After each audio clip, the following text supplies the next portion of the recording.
Welcome to fact and focus. दोस्तों, इस video में हम बात करेंगे भारत के वाइस प्रेसिडेंट के चुनाव की प्रक्रिया के बारे में।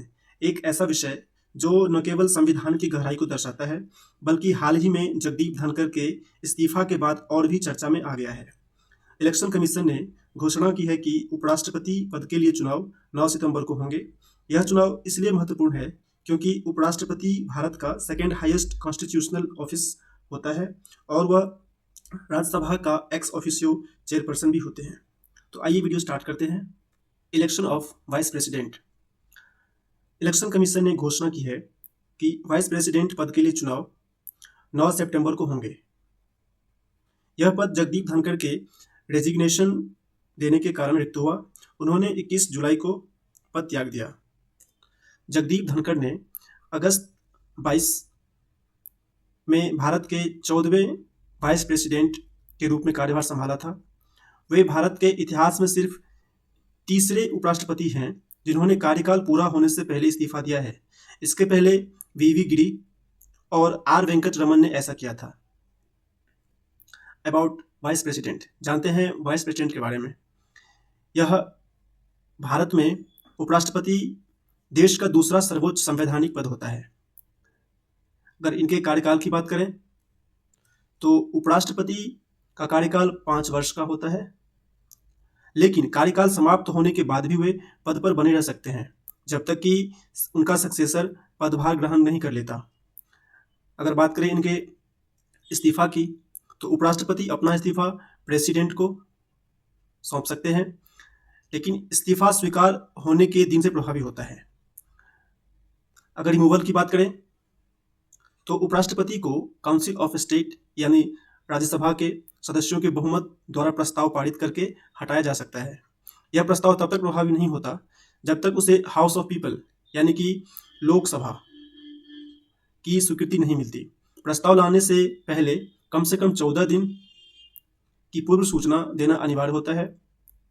उपराष्ट्रपति एक्स ऑफिशियो चेयरपर्सन होते हैं काउंसिल ऑफ स्टेट्स के। वे कोई अन्य ऑफिस और प्रॉफिट नहीं रखते। जानते हैं उपराष्ट्रपति बनने के लिए क्या क्या एलिजिबिलिटी होनी चाहिए। उपराष्ट्रपति पद के लिए उम्मीदवार को निम्नलिखित योग्यताएं पूरी करनी होती है। उम्मीदवार को भारत की नागरिकता प्राप्त होनी चाहिए। उनकी आयु 35 वर्ष कम से कम होनी चाहिए या उससे अधिक। उम्मीदवारों को राज्यसभा का सदस्य बनने की योग्यता होनी चाहिए और उम्मीदवार किसी भी union government, state government, local authority या किसी अन्य पब्लिक अथॉरिटी के अंतर्गत कोई ऑफिस ऑफ प्रॉफिट धारण नहीं कर सकता। इनका इलेक्शन इलेक्टोरल कॉलेज के द्वारा किया जाता है। जानते हैं इसके बारे में। भारत के उपराष्ट्रपति का चुनाव एक विशेष इलेक्टोरल कॉलेज द्वारा किया जाता है। यह कॉलेज दोनों सदनों लोकसभा एंड राज्यसभा के सदस्यों से मिलकर बनता है।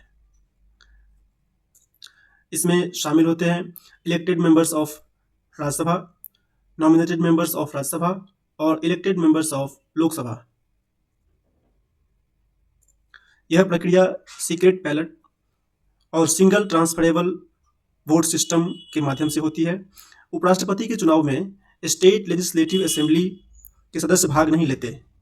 यह एक महत्वपूर्ण अंतर है प्रेसिडेंट के चुनाव से। जानते हैं इसके टर्म और वैकेंसी के बारे में। टर्म यानी कार्यकाल। उपराष्ट्रपति 5 वर्षों तक अपने पद पर रहते हैं, 5 इयर्स। उनकी गणना उस दिन से होती है जब वे कार्यभार ग्रहण करते हैं। वे अपना रेजिग्नेशन कभी भी प्रेसिडेंट ऑफ इंडिया को संबोधित पत्र दे सकते हैं। उपराष्ट्रपति अपना कार्यकाल समाप्त होने के बाद भी पद पर बने रह सकते हैं जब तक कि उनका सक्सेसर कार्यभार ग्रहण न कर ले। वे इस पद के लिए री इलेक्शन के पात्र भी होते हैं।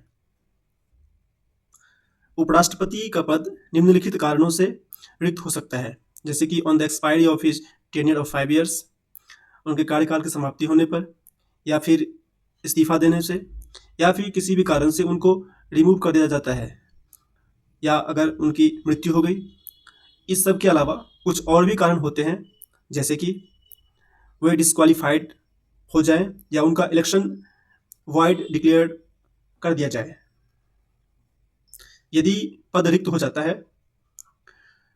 तो उस रिक्ति को भरने के लिए इलेक्शन यथासंभव शीघ्र किया जाना चाहिए।